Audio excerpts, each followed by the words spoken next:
Un Bayern Munich jusque-là injouable dans cette compétition face à un PSG qui semble enfin s'être trouvé, Neymar et Mbappé contre la ligne défensive haute du Bayern Munich, comment freiner Alphonso Davies? Voici les clés de cette finale de Ligue des Champions.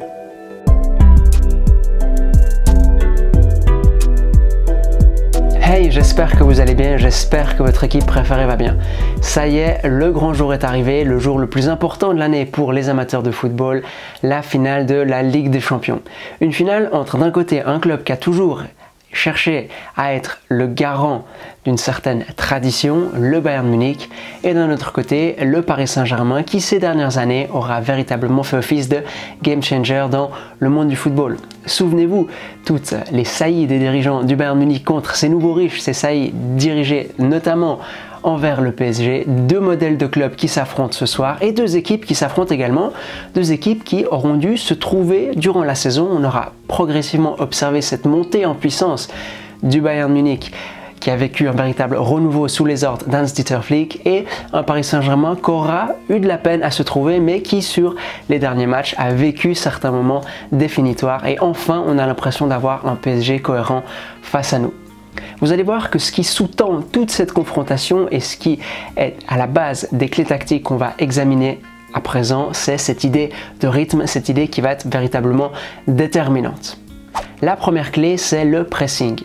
Si vous voulez à tout prix que votre adversaire trouve ses meilleurs hommes, vous devez lui poser des problèmes sur les premiers mètres. Le Paris Saint-Germain, on sait très bien comment il réagit face à un bon pressing. Il réagit de trois façons différentes. 1. Continuer à chercher à jouer court depuis derrière, mais pour ça, il faut souvent faire redescendre beaucoup de monde derrière la ligne de pression. Neymar, Verratti, on a vu ce scénario contre le Borussia Dortmund ou contre l'OL en finale de la Coupe de la Ligue. Deuxième option, espérer que Verratti soit dans un bon jour. Quand il est dans un bon jour, l'Italien à lui seul, il peut déjouer les pressings. C'est véritablement le joueur dans les premiers mètres du Paris Saint-Germain qui change tout. Pour ça, il faut que Verratti soit dans un bon jour et pour que Verratti soit dans un bon jour, il faut qu'il puisse jouer. À l'heure où j'enregistre la vidéo, on ne sait pas encore si Verratti sera aligné ou pas. La compo du PSG n'a pas encore filtré. Troisième option, pas trop se poser de questions, jouer long. Et là, l'atout Mbappé, il est de taille. Si vous arrivez à trouver Mbappé dans l'espace, ça peut vraiment être déterminant.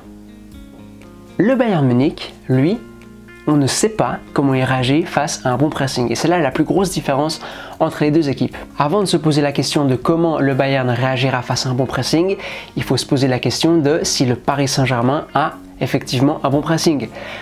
Du point de vue des chiffres, oui. Ils ont le meilleur pressing d'Europe en termes de PPDA. Ils laissent l'adversaire réaliser en moyenne seulement 6 passes par action défensive. Extrêmement peu. Ce qu'on peut objecter à ce chiffre-là, c'est que face au Paris Saint-Germain, les équipes de Ligue 1 ne vont pas forcément chercher à relancer court, elles ne se posent pas trop de questions, elles jouent long, ça expliquerait ce chiffre-là, plus qu'un bon pressing du Paris Saint-Germain, ce serait peut-être la qualité technique pas forcément incroyable des équipes de Ligue 1 qui s'embêtent pas et qui ne cherchent pas à relancer court face au Paris Saint-Germain. Le truc, c'est que ce bon pressing du Paris Saint-Germain, on l'a vu contre le RB Leipzig. Quand les Parisiens font les efforts, ils ont un pressing intéressant. En ce sens-là, on pourrait dire que le Paris Saint-Germain a un bon pressing. Oui, et c'était clairement le cas, ils ont posé énormément de problèmes au RB Leipzig. Le truc, c'est que on aurait pu aussi avoir un RB Leipzig un peu plus serein avec ballon. Si les Allemands avaient eu un peu plus de qualité, on aurait pu voir les failles du pressing du Paris Saint-Germain, les hypothétiques failles. On ne les a pas vues pour cette raison de qualité. Je vous renvoie à ma vidéo débrief Leipzig-PSG. Le Bayern Munich, si tant est qu'ils doivent faire face au bon pressing parisien, eh ben on ne sait pas comment il réagit. Parce que contre le Barça, ils n'ont pas été pressés. Contre l'OL, ils n'ont pas été pressés. Et ça, c'est un élément à ne pas négliger. Contre Chelsea, alors, ils ont un peu été pressés, oui. Mais là, ils ont rapidement trouvé les solutions. Ils arrivaient à déjouer le pressing londonien. Et quand Thiago avait le ballon, ça partait directement dans des longues passes laser dans l'espace dont seul Thiago a le secret. Ils ont absolument détruit les Blues dans cette filière de jeu-là. Alors ce qui serait intéressant, c'est de voir quelle approche va adopter le Bayern face au pressing parisien. Est-ce que justement, on va miser sur Kimmich et Thiago dans l'entrejeu, des joueurs qui ont un pied assez fin et qui, en jouant court avec des combinaisons, peuvent surpasser le pressing adverse? Ou alors, est-ce qu'on va même pas rentrer dans cette idée-là? Est-ce qu'on va chercher directement, comme contre l'OL, à trouver les hommes les plus avancés avec des longs ballons? J'imagine que ça va notamment dépendre de la forme que va prendre le pressing parisien. Est-ce qu'ils iront chercher les Bavarois très haut de façon très agressive? Est-ce qu'ils vont plutôt cadrer les premiers relanceurs bavarois et pas trop s'exposer?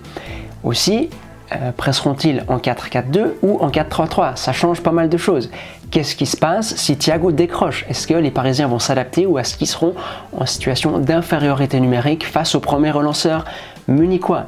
Et puis enfin, est-ce qu'ils vont s'inspirer de ce qu'a fait l'Olympique Lyonnais pour directement fermer une ligne de passe vers Alphonso Davies?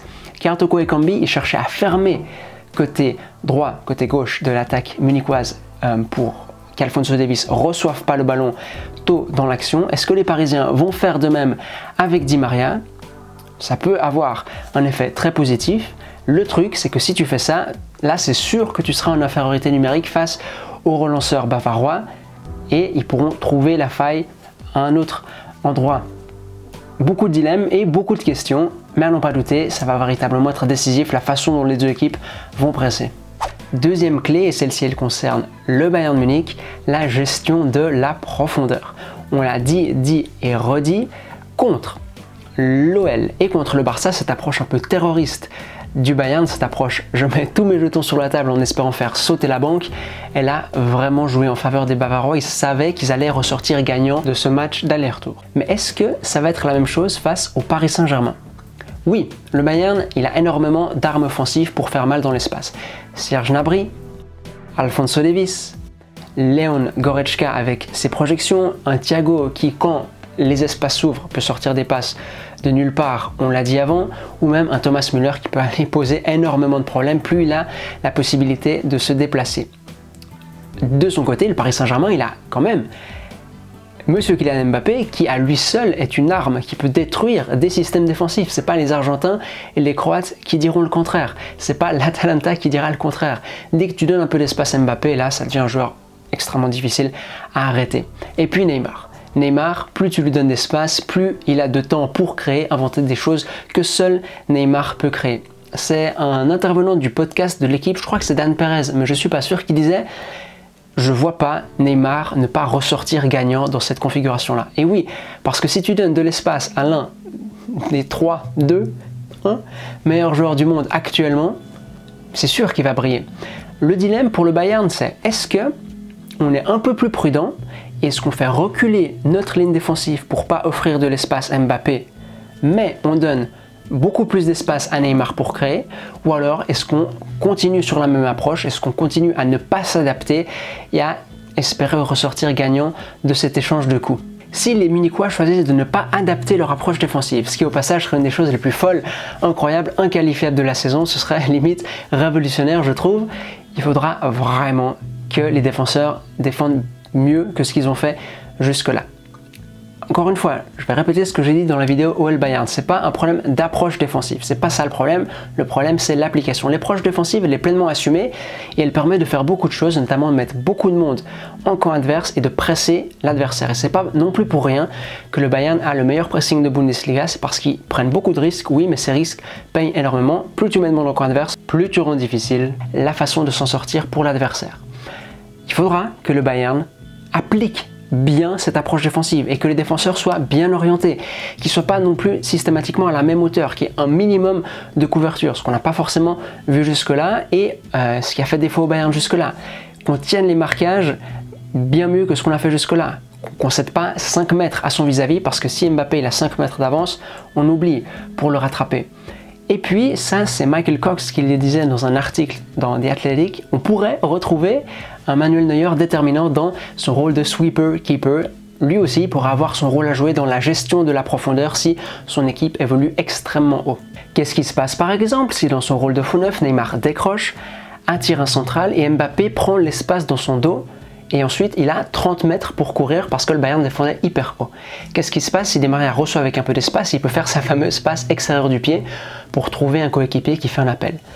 Le Bayern Munich, jusque-là, dans la compétition, il a à chaque fois imposé son plan à l'adversaire. L'adversaire, entre guillemets, il n'a rien eu à dire. Et le Paris Saint-Germain, ça peut justement être cette équipe qui, pour la première fois, pose des problèmes au Bayern. Et là, ce sera très intéressant de voir comment le Bayern réagit. Clé numéro 3, la défense de surface du Paris Saint-Germain. par plusieurs mécanismes, le Bayern Munich, c'est une équipe qui arrive à mettre beaucoup de monde dans la surface adverse. À gauche, parce qu'Alphonso Davies, à lui seul, il peut se créer une occasion, du coup, il a besoin de très peu de soutien dans sa zone. Du coup, le joueur qui était théoriquement censé le soutenir, il peut se placer dans la surface. Et puis à droite, on a quand même pas mal de facilité à créer des situations de supériorité où tu arrives à trouver ton latéral avec un peu d'espace et il peut centrer. On n'a pas non plus besoin de mettre grand monde à proximité de Kimmich ou de Pavard. Conséquence, le Bayern Munich attaque toujours la surface avec énormément de monde. On le voit par exemple contre le Barça, il y a un peu des rebonds où finalement les Bavarois en profitent. Même chose contre l'Olympique Lyonnais. Et justement, les rebonds, c'est le genre de choses qu'il ne faut pas accorder à ce Bayern-là, tellement il a de monde pour pouvoir les exploiter. Pour cela, il faudra que Thiago Silva soit impérial de la tête, et ça tombe bien, c'est l'un des tout meilleurs centraux de la tête à l'heure de défendre sa surface. Il faudra que les autres joueurs qui se trouvent dans cette zone ne fassent pas d'erreur. Véritablement, pas d'erreur. Un Keylor Navas, par exemple, c'est pas le joueur qui a le plus de facilité à sortir dans les airs, pas le gardien qui a la plus grande aisance aérienne.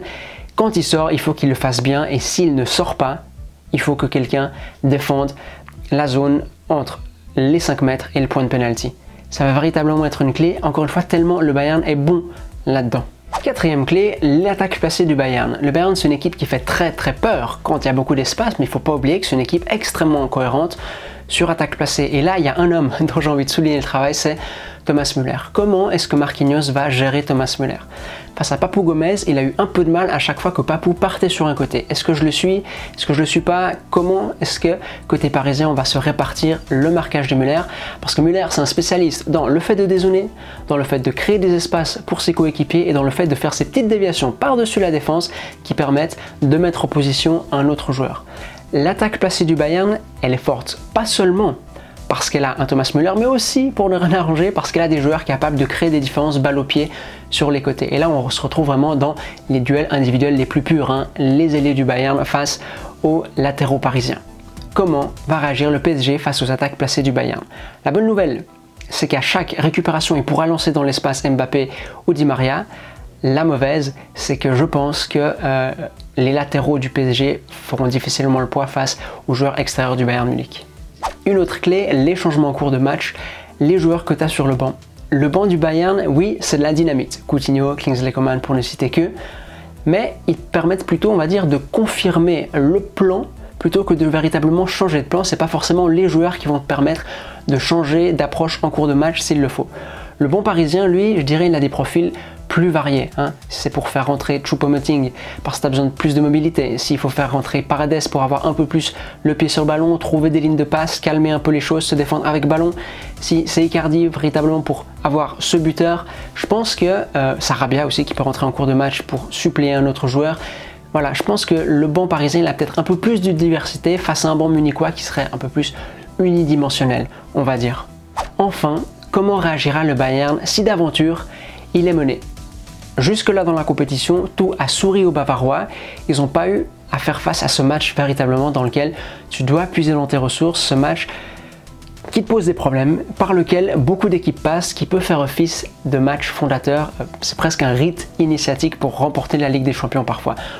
Comme les choses ont été jusque-là absolument parfaites pour le Bayern, on ne sait pas comment il va réagir dans des situations d'adversité. Voilà, c'est la fin de cette vidéo qui, j'espère, vous aura plu. J'espère que vous êtes encore plus excités à l'idée de suivre cette rencontre et d'assister au dénouement de la Ligue des Champions. C'était aussi la dernière vidéo en rapport avec la Ligue des Champions. Je m'étais fixé comme objectif de faire une vidéo par match à partir des quarts. J'y suis arrivé et je suis très content d'avoir vécu ça avec vous, que ce soit avec vos pouces bleus, vos messages d'encouragement, votre bienveillance. C'était vraiment une très belle période pour moi. Et je vais le répéter, mais l'une de mes grandes satisfactions avec cette chaîne, c'est la qualité de cette audience.